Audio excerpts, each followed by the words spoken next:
स्वर्गीय संतोष देशमुखांची जी काही हत्या झालेली आहे, त्या हत्येमध्ये जे कोण आरोपी असतील त्यांना फासावर लटकलं पाहिजे. ती फास्ट ट्रॅकवर केस आणली पाहिजे आणि ज्याच्यात जे कोण सापडेल, जे कोणी, तो कोणीही असो, कुणालाही सोडू नये आणि त्याला शासन झालं पाहिजे. ही पहिल्या दिवसापासूनची भूमिका आहे.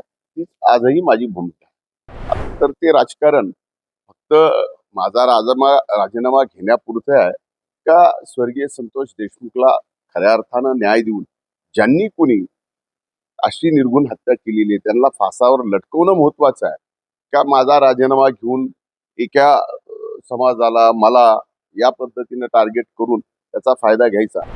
तर हे बघा, या बाबतीत कसली बाबांच्या सोबत ना बाबा कधी राजकीय चर्चा करतात ना मी बाबांच्या सोबत कधी राजकीय चर्चा केलेली आहे. जी काही चर्चा होती ही अध्यात्मावर होती. या गडावरती मुक्कामाला थांबणं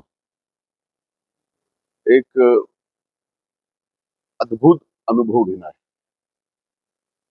जी ऊर्जा, इथलं जे वातावरण आहे, इथल्या ज्या वाईब्स आहेत त्या एवढ्या सकारात्मक आहेत की मुक्कामी आल्यानंतर ते लक्षात येतं. मी अनेक वर्षानंतर आज मुक्कामी इथं आलेलो. खरं तर मुक्कामी येणं याचं कारण असं होतं की मला आज सकाळी अ, बाबांचं दर्शन घ्यायचं होतं. मी मंत्री झाल्यानंतर भगवान गडावरती दर्शनासाठी आलो नव्हतो. आज येणं ते बऱ्याच दिवसापासून चाललं होतं की आज उद्या, आज उद्या. पण आज या ठिकाणी मी दर्शनाला आलो. काल रात्रीच आलो. काल रात्री माझं अतिशय चांगलं दर्शन झालं. पूजा झाली आणि आज दर्शन घेतलं. आता इथं दर्शन घेऊन मी पुढे मुंबईला जाणार आहे.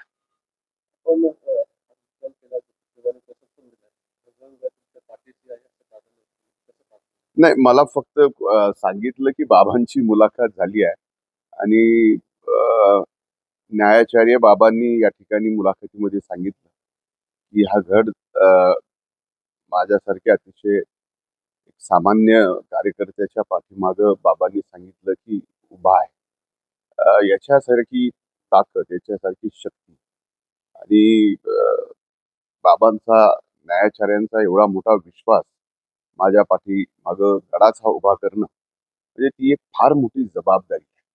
म्हणजे ती जबाबदारी एवढी मोठी आहे की हा गड गरीबातल्या गरीब माणसाच्या एक एक रुपयातून इतका मोठा झालेला हा गड आहे.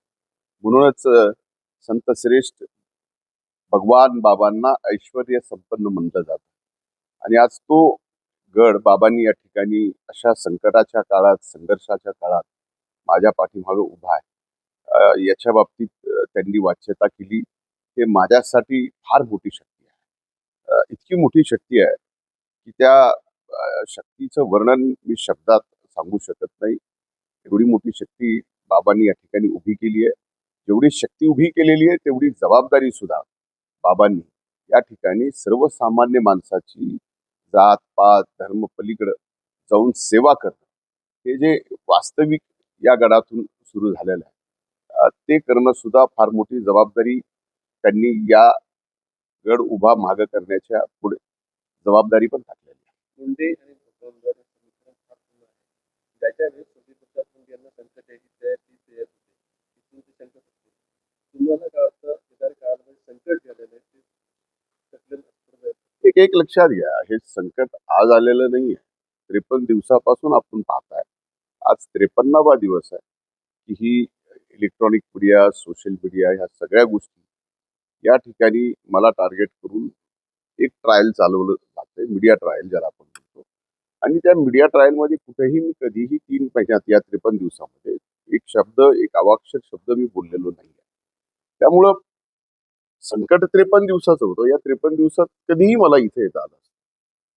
त्या भावनेतून नाही, पण भावना हीच होती की आपण मंत्री झालोय आणि आतापर्यंत गडावर आलो नाही. दर्शन आपलं झालं नाही या सगळ्या व्यापामुळं. आणि आज आपण दर्शनाला मुंबईकडे जात असताना इथं मुक्काम करून जायचं. आणि बाबांचं एकदा दर्शन झालं की इथून शक्ती, प्रेरणा, आपली श्रद्धा आणि तीच खरी ताकद आहे पुढे सर्वसामान्य साठी लढण्यासाठी, त्यांची सेवा करण्यासाठी. आणि ती सेवा करत करत या सगळ्या गोष्टीतून आपण पुढे निघू. बाबांनी याच्यामध्ये एक नाही, हे बघा, या बाबतीत कसली बाबांच्या सोबत ना बाबा कधी राजकीय चर्चा करतात, ना मी बाबांच्या सोबत कधी राजकीय चर्चा केलेली आहे. जी काही चर्चा होती ही अध्यात्मावर होती.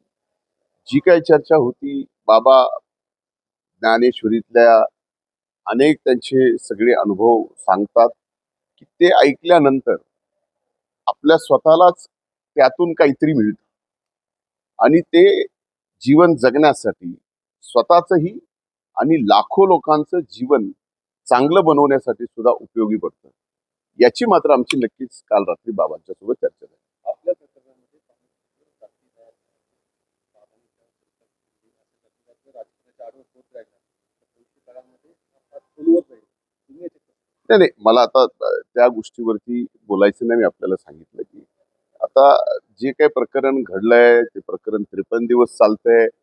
यात सगळ्या गोष्टी समोर आलेल्या आहेत. आमचं सुद्धा या ठिकाणी स्पष्ट म्हणणं आहे पहिल्या दिवसापासून की स्वर्गीय संतोष देशमुखांची जी काही हत्या झालेली आहे त्या हत्येमध्ये जे कोण आरोपी असतील त्यांना फासावर लटकलं पाहिजे. ती फास्ट ट्रॅकवर केस आणली पाहिजे आणि ज्याच्यात जे कोण सापडेल, जे कोणी, तो कोणीही असो, कुणालाही सोडू नये आणि त्याला शासन झालं पाहिजे. ही पहिल्या दिवसापासूनची भूमिका आहे.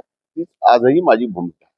आता ही भूमिका आपण स्वतःहून मांडल्यानंतर त्याच्यानंतर काही जण राजकारण करत असतील तर ते राजकारण फक्त माझा राजीनामा घेण्यापुरतं आहे का स्वर्गीय संतोष देशमुखला खऱ्या अर्थानं न्याय देऊन ज्यांनी कोणी अशी निर्घुण हत्या केलेली आहे त्यांना फासावर लटकवणं महत्वाचं आहे का माझा राजीनामा घेऊन एका समाजाला मला या पद्धतीनं टार्गेट करून त्याचा फायदा घ्यायचा, हा ज्याचा त्याचा विचार करण्याचा भाग आहे. माझं सरळ मत आहे की या बाबतीत जे कोणी गुन्हेगार असतील त्यांना फासावर लटकवलं पाहिजे.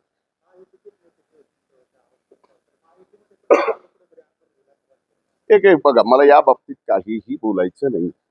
आता महायुतीतले जे कोण बोलतायत तर महायुतीतल्या त्या वरिष्ठ नेत्यांना तुम्ही हा प्रश्न विचारा, त्याचं उत्तर मी देऊ शकत नाही.